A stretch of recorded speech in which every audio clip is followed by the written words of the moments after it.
কেমন আছে সবাই? আশা করি ভালো আছে, আমরাও ভালো আছি। তো রোজকারের মতো আজও একটি ভিডিও নিয়ে চলে আসলাম। তো আজকে কী কী রান্না করেছি সবটুকু তোমাদের সঙ্গে শেয়ার করব। তো চলো দেখে নিই।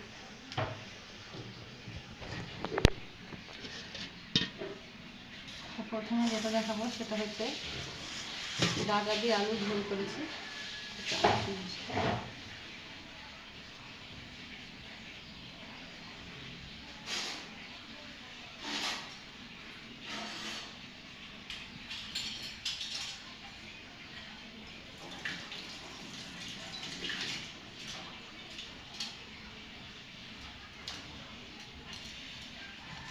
এই ডাটা দিয়ে আলু দিয়ে একটা আলু দিয়েছি, তো ডাটা দিয়ে আমি পাতলা ঝোল করেছি, কেননা এই পাতলা ঝোল খেতে ইচ্ছা করলো, এর ভিতরে আর অন্য কিছু দেওয়া হয়নি।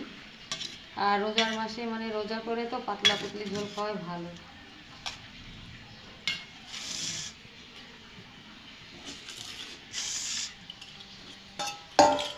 আর এই জায়গাটায় একটু লাল শাক ভাজা করে নিয়েছি, এটা ভাত বা রুটি যে কোনো জিনিসের সঙ্গে খাওয়া হবে। ওর টিভি চলছে, টিভিটা বন্ধ করে দিয়ে আসো যাও। ভাত বা রুটি যে কোনো সঙ্গে যাবে। তো সন্ধ্যাবেলা ইফতার করার পরে যে রুটি খাবো সেই রুটিটা দিয়ে এই লাল শাক খাবো। আর এদিকে এই যে পুঁটি মাছ আর কি, তো পুঁটি মাছ দিয়ে আর এর ভিতরে দুটো চিতল মাছ আছে। তো এই পুঁটি মাছ তো খুব ছোট ছোট পুঁটি, মানে দেখাই যাচ্ছে না।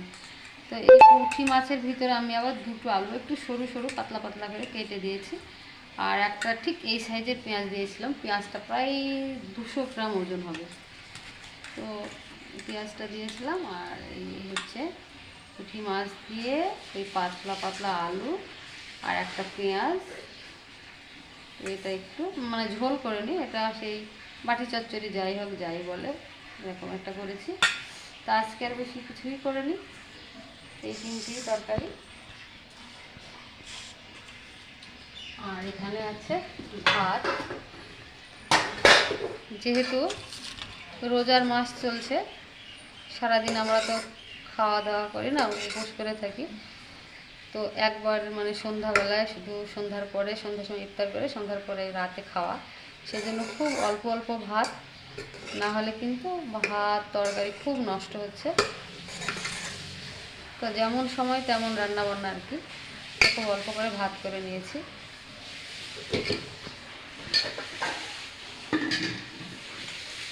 এটাই ছিল আজকে রান্না বান্না। যে দুধ জাল করে নিলাম, তো এই দুধটা এখন জাল করলাম, এই দুধটা দই বসাতে হবে। তো এটা কিছুক্ষণ পরে দই বসাবো, একটু ঠান্ডা হোক।